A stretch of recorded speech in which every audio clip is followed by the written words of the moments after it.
And this is a Wendy Love Ed Show Extra. And today I have the pleasure of speaking with my guest, Dan Whitfield, who is the independent U.S. Senate candidate to replace Tom Cotton. Welcome back to the show, Dan. Hey, thank you so much for having me again, Wendy. I do appreciate it. Absolutely. It's been a minute.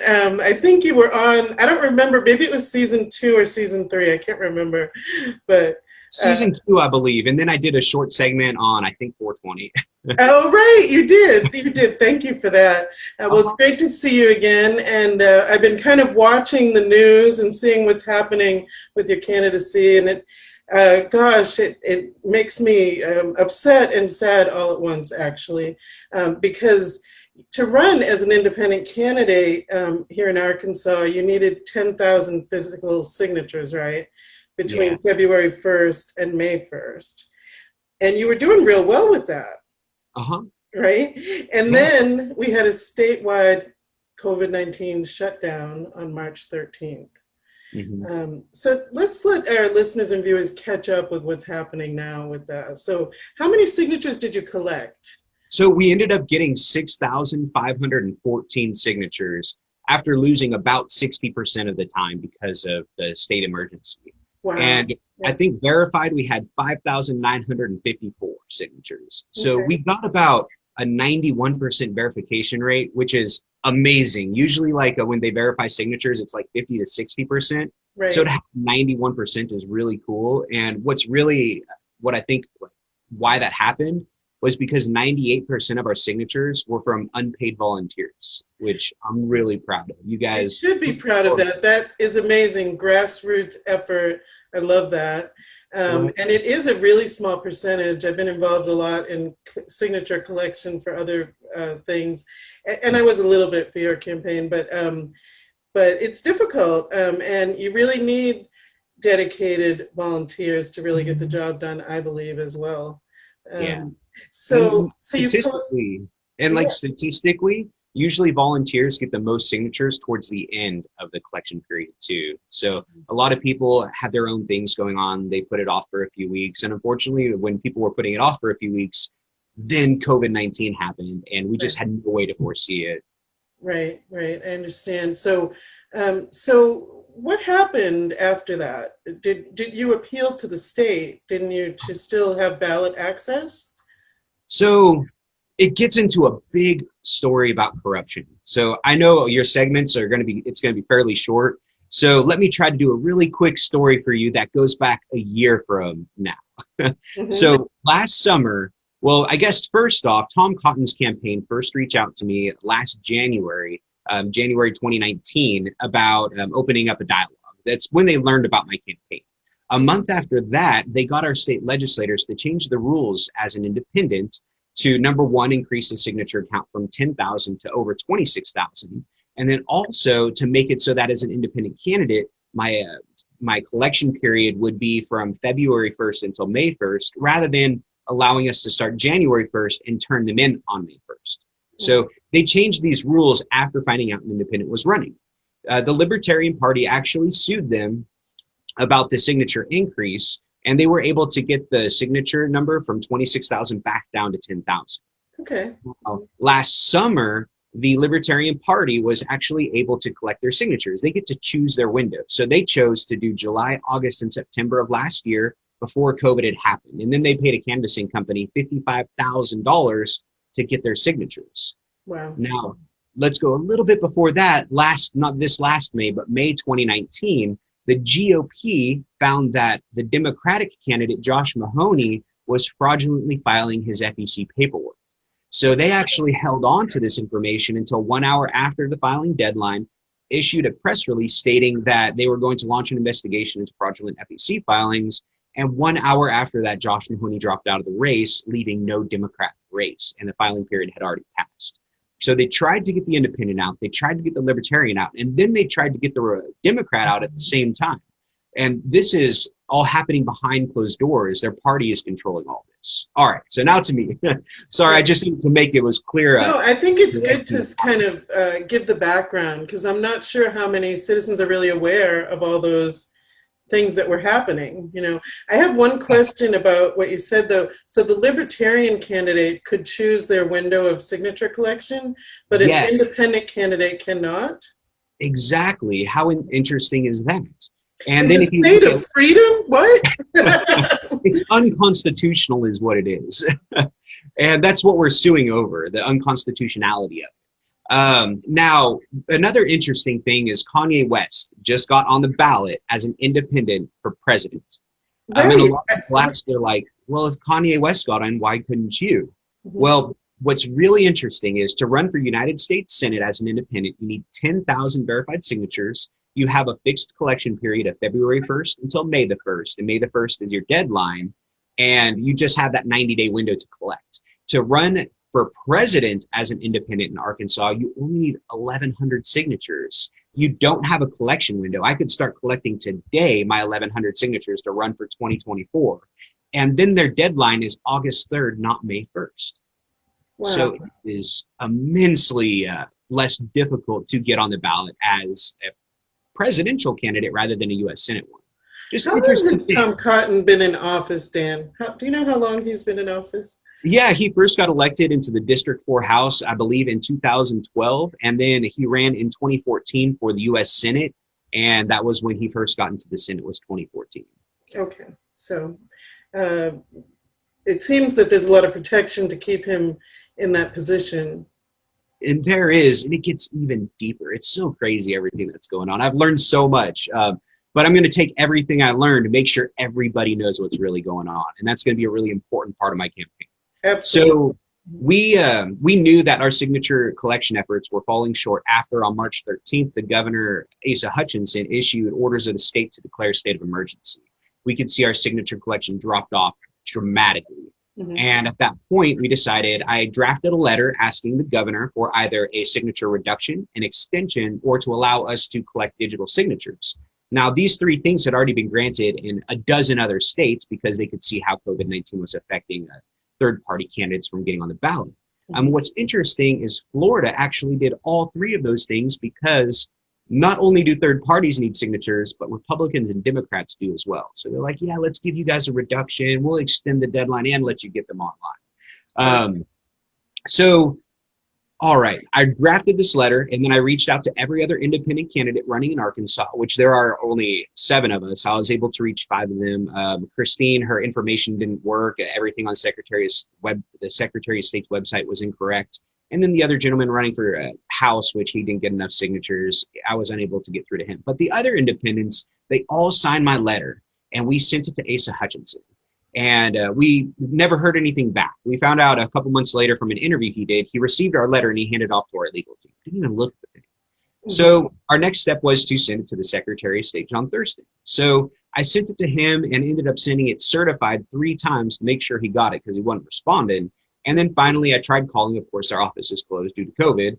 And then I sent them an email and I got a response from his staff stating he did not have the authority to help out independent candidates get on the ballot and do this. That was the time when I decided to seek legal counsel. And we decided to sue the Secretary of State, John Thurston, for ballot access due to COVID-19 severely burdening our signature collection efforts. Good for you. Mm-hmm. What a process this whole thing's been. I've learned so much. It's amazing. Right. And you're teaching all of us, and thank you for that, because it's my honor. Mm-hmm. Right. So let's see. So Secretary of State John Thurston, his defense counsel is the Attorney General Leslie Rutledge. Now, we need to step back real quick and look at a fact. Tom Cotton has donated money through his campaign to Governor Asa Hutchinson, the Secretary of State John Thurston, and the Attorney General Leslie Rutledge. And on top of that, he donated through his campaigns, and he even created Rangers Lead the Way Super PAC and sent money to them through his PAC as well. So he's triple donated to all these people. Is that legal? Is that, I don't know. So yeah, it is. Is it really? It is. Unfortunately, it is okay for him to give them money, but now they're using their elected positions in which he helped them obtain to keep me off the ballot and to suppress the ballot in order to help him run with no viable candidate to actually beat him, which is an ethical violation. And so I reached out to the Arkansas Ethics Committee, and I never used the word ballot suppression or voter suppression, I never used the words voter suppression one time. And the gentleman who responded to my letter said, we don't handle voter suppression. So he recognized what voter suppression was going on, Right. but we don't handle it. You never said that, but he surmised that from your letter. And said, we don't do that. Right. Oh my gosh. So then I look at, well, who is the ethics committee panel consist of?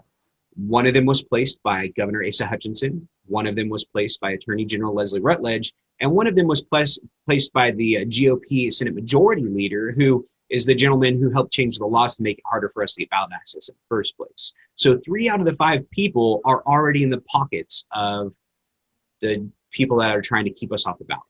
It's crazy how deep this goes. Wow. You've uncovered this web that really, it sounds so corrupt to me and illegal. I don't know how it can all be legal. Well, I'm going to make a big point of this campaign to expose the corruption. The whole reason I was running was on an anti-corruption campaign. Tom Cotton's taking a whole bunch of money from special interests and then voting on legislation that hurts us and benefits his donors. So the anti-corruption has always been there. And now I'm just seeing how deep it really goes. It goes more from the executive level and the legislative level all the way down to our state levels, from our governors, secretary of state, attorney general, our state legislators, down to city councils and school boards. It's so crazy. Wow. So where does it stand right now? So we had our day in court was on May the 27th.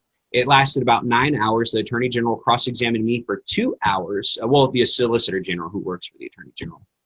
And after that, it took Judge Baker, during the process, the attorney general's office sent 5 motions to have the judge dismiss the case, stating we do not have standing. She ignored those 5 motion requests and denied them all to keep our case going. So she kept it going for us. It took her 4 weeks to put out a 61-page ruling stating that we do not have standing for preliminary injunctive relief, but we do have standing for declaratory relief, and that although COVID-19 was a significant burden on our collection efforts, it wasn't a severe burden. So she left a very general and open ruling for us. And I think what that did was that gave us an opportunity. That put the ball into our court. So at this point, we went ahead and we appealed the ruling to the 8th Circuit courts. And if she would have actually ruled for us, stated we had all these things, and the Attorney General would have appealed it and locked it up in court like they're trying to do right now until after the election. Right. So it actually benefited us having the judge rule that way. That's why it took her 4 weeks to tell us no in 61-page document when she could have just said it at any point throughout the whole process. Sure. So we are in the 8th Circuit. We filed our appeal. And then on July the 8th, we filed an expedite to our appeal. That way we could have everything done before the ballots were printed. Right. That was July 8th. On July 9th, the United States Attorney General, William Barr, came to Arkansas, met with my opponent, Tom Cotton, and the Attorney General, Leslie Rutledge, the defense counsel for the defendant in my case. The USAG came and met with my opponent and the defense counsel. So then what they did was they had 14 days to respond to our expedite, and they waited 12 days, and then they put out an opposition to our expedite stating that there were more important things basically that they needed to handle, that they didn't have enough time to do this. It would cause chaos in our elections.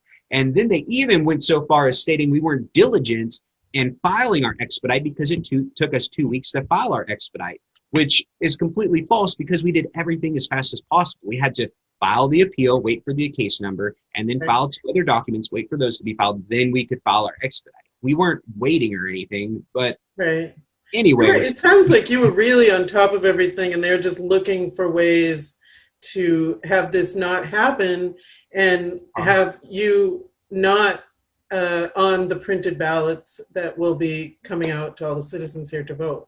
They're delaying the case because they know as soon as it's seen before the 8th Circuit, they will deem that COVID-19 was in fact a severe burden, because we can see how it was a severe burden to every single aspect of our lives. Look at us doing this virtually, working virtually. They closed schools down.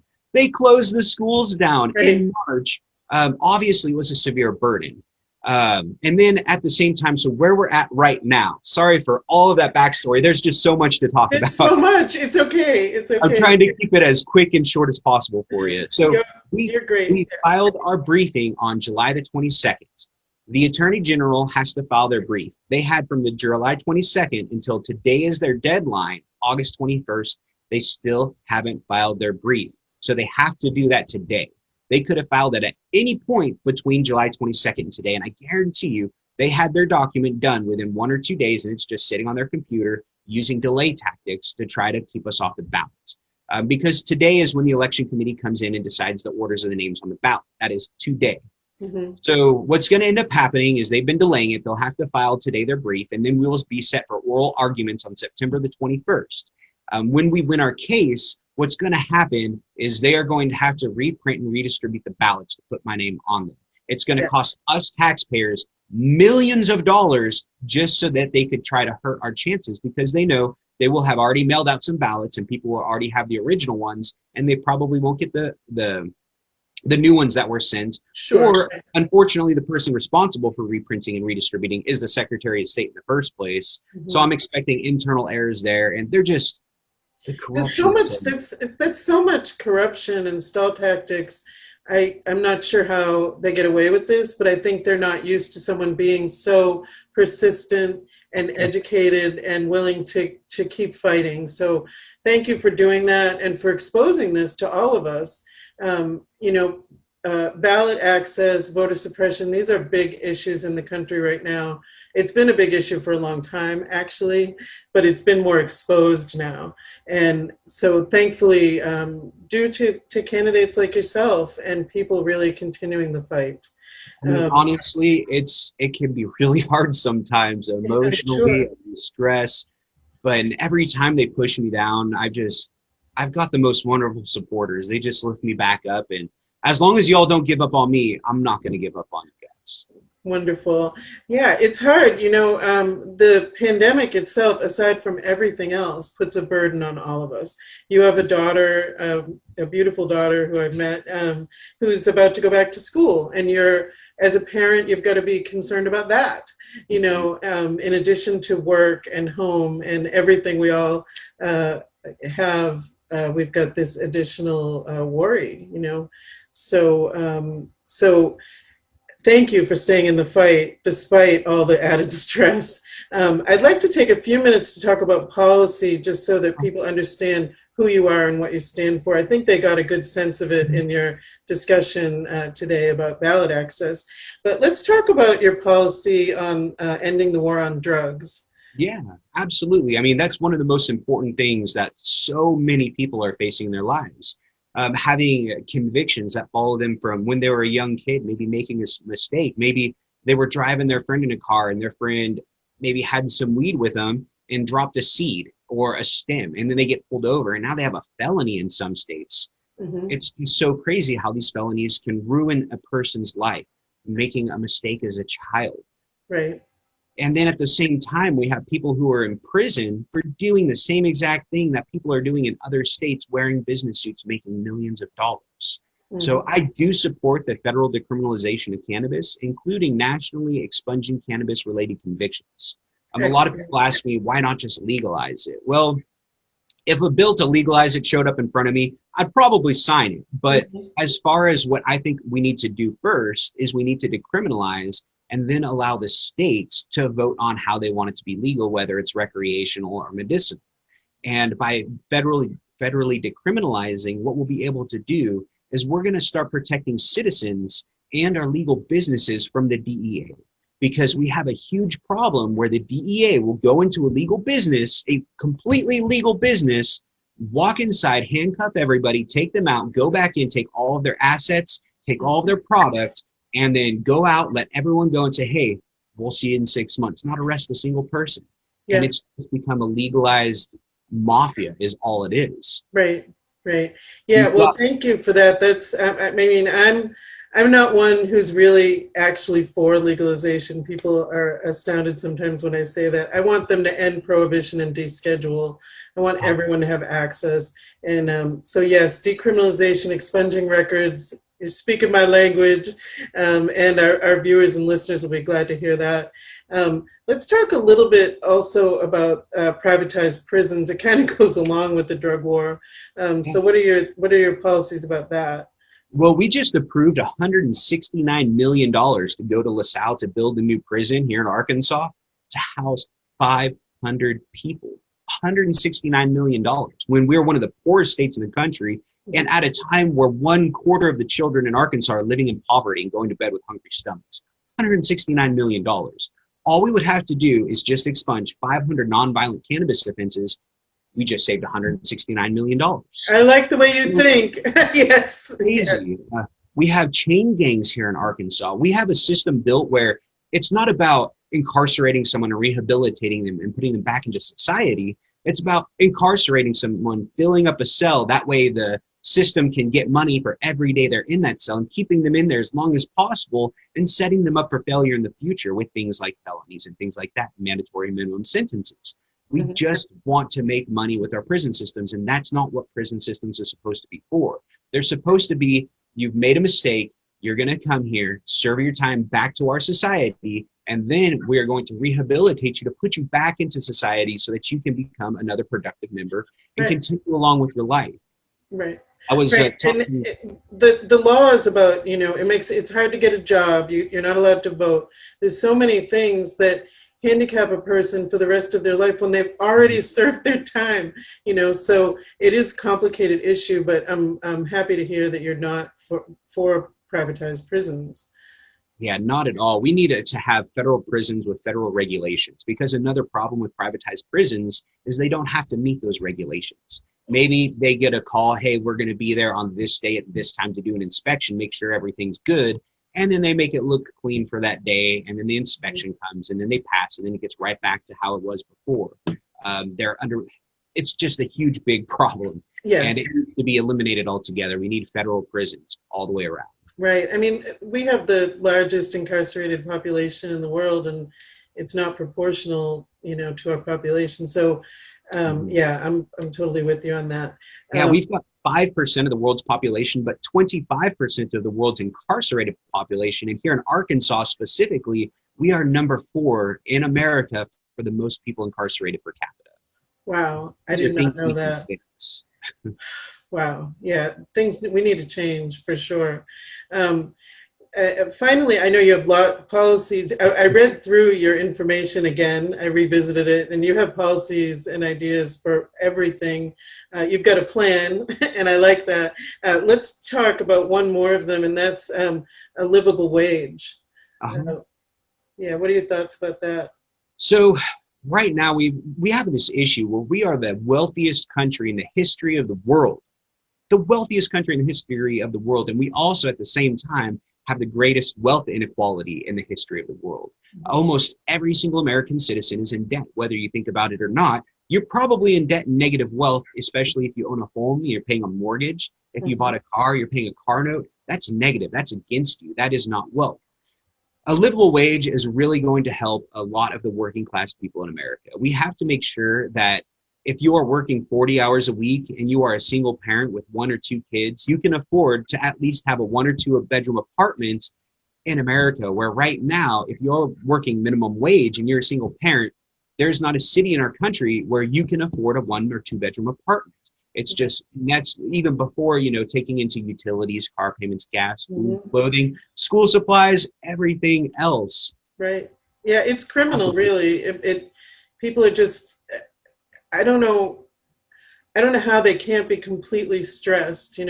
I was a single mom, and the struggle, I had a great job and an ex-husband who helped me. Not everyone is that fortunate. I know I was blessed and fortunate in that situation, which can be difficult. It was still hard. I cannot imagine not being able to find housing that I could afford and have a child or several children that are in my care. It's very sad that that's the case here in America. And like one of the big pushbacks I get about a livable wage is how we'll put small businesses out of business because a lot of them can't afford to pay a living wage. Well, what we need to do is we need to focus on rebuilding the way we do our taxing. We need to start taxing giant corporations that avoid taxation altogether and lower the tax burden for our small businesses. And to have a plan for helping small businesses being able to pay a livable wage. Number one, the first thing we have to do is we have to lower taxes for small businesses and enforce taxes on giant corporations that avoid them altogether.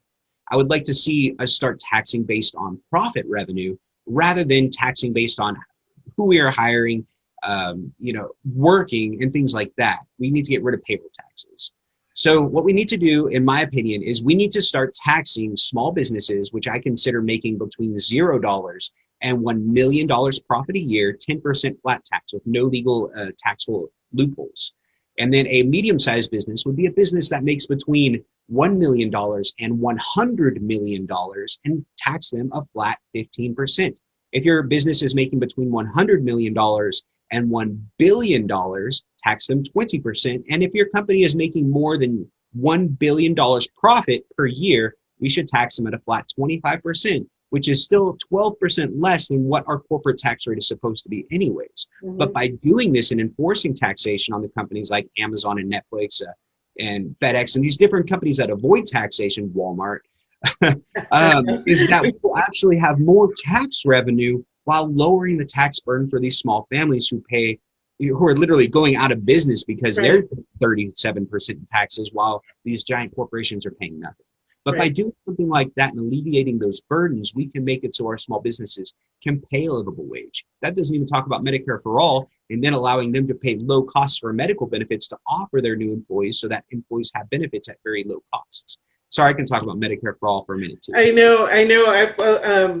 So much to talk about, such a short time. I know it is, but I really appreciate your having these plans, and they sound phenomenal to me, and will help average people so that they're not struggling and they're able to, have a roof over their head, have what they need for their families. This is so important, and they are all tied together. I think that it's hard to not talk about healthcare when you're talking about helping small businesses to survive. So I completely understand. Perhaps we can have another conversation later about healthcare itself.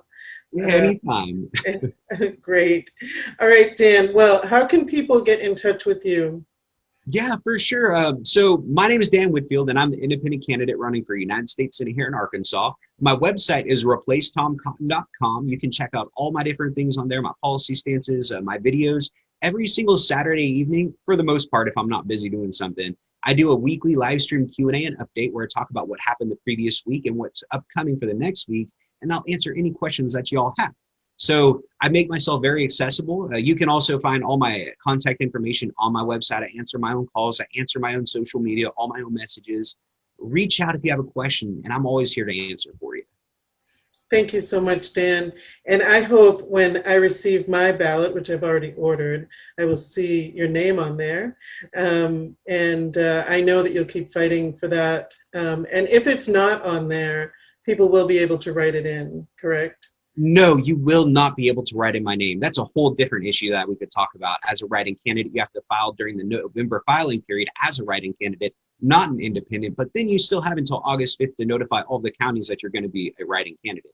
So unfortunately, when I signed my political practices pledge, I signed as an independent, not a write-in. So if Leslie Rutledge is successful in using her elected position to help her buddy run basically unopposed with no viable candidate, then I will make sure that Arkansas doesn't have to suffer from that kind of corruption in the governor's seat. I will run against her for governor in 2022, and I will help Arkansas get off the ledge of this rut that we've been stuck in for so long that has kept us one of the poorest states while paying some of the highest taxes in the country. Oh, I so appreciate you, Dan. So we will see you on the ballot, and if not, we will see you later on the ballot. And thank you so much. If you want to state your website one more time, that'd be great. Yeah, thank you so much, Wendy. It's replacetomcotton.com. Excellent. Take care, Dan. Thank you. You too, Wendy.